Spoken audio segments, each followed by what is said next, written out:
Hi, this is Alan Ackles. Welcome to Manufacturing Marvels.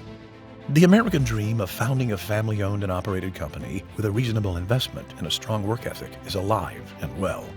Today we're in Belmont, North Carolina, and home of Dellinger Enterprises Limited. Over 45 years ago, Larry Dellinger invested $1,000 in machining equipment and a truck.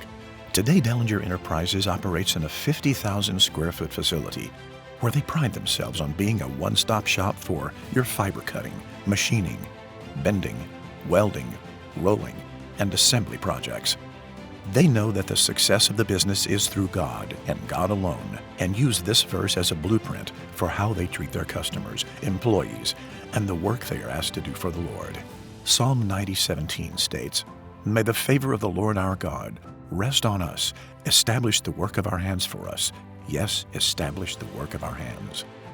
Their mission is simple: produce parts and fabrications of high quality, delivered on time, in partnership with their customers and employees.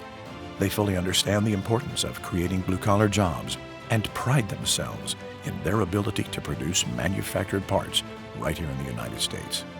Dellinger Enterprises is ISO 9001 certified, with expertise in prototype, production, and aftermarket work. They make parts for automotive, construction, earth-moving equipment, consumer products, electronics, heavy trucks, and much more. By investing in equipment, technology, and people, Dellinger Enterprises has an extensive list of capabilities to satisfy their customers. If you need manufacturing help, please contact them through their website at DellingerEnterprises.com. This is Alan Ackles for Manufacturing Marvels.